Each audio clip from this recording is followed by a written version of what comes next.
Elnoza yosh, chiroyli va zamonaviy kelin edi. Turmushga chiqqaniga hali 1 yil ham bo'lmagan, ammo u telefonidan deyarli ajralmasdi.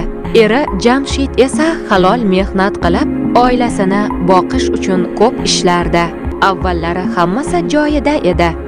Lekin vaqt o'tib, Dilnoza telefonini parol bilan yopib, kechasi bilan yozishib o'tiradigan bo'ldi. Jamshid so'rasa, ishdan dugonalarim yozadi, deb javob berardi. Bir kuni Jamshid tasodifan Dilnozaning telefoniga kelgan xabarni ko'rib qoldi. Seni sog'indim, ering bilmaydi. Ku yuragi orqasiga tortdi. Telefonni tekshirsa, begona erkak bilan oylar davomida yozishmalar, ovozli xabarlar, hatto video qo'ng'iroqlar bor edi. Ular orasida erim bilan baxtli emasman, seni ko'rsam edi degan so'zlar ham bor edi. Jamshid indamadi. Faqat bir necha kun kuzatdi. So'ng Dilnoza bilan ochiq gaplashdi. Avval kelin inkor qildi, keyin yig'lab, faqat gaplashgandik.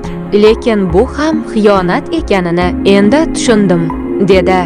Ammo kech edi, ishonch sinib bo'lganda Jamshid ota-onasini chaqirdi.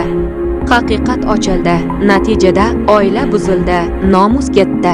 Telefon ortidagi yozishma haqiqiy hayotni vayron qildi. Dilnoza hammasi ochilib qolganidan keyin yig'ladi. Kechirim so'radi. Faqat yozishgandik. Iltimos kechir, dedi u. Lekin Jamshidning ko'zida endi ishonch yo'q edi. Ertasi kuni Jamshid Dilnozaning telefonini olib, uni ota-onasinikiga olib bordi. Hamma oldida telefon ochildi. Xabarlar, ovozli yozuvlar, video qo'ng'iroqlar hammasi ko'rindi. Dilnozaning otasi boshini egdi. Onasi yig'ladi. Qizim, bir telefon deb oilani buzibsan, Jamshid sokin ovozda dedi. Men senga pul, uy, hurmat berdim. Sen esa menga shubha va uyat qoldirding. Shu kuni Dilnoza kelinlik maqomini yo'qotdi. U ota uyiga qaytdi. Begona erkak esa birdan yo'q bo'ldi. Telefonini o'chirdi. Izsiz ketdi. Oradan oylar o'tdi.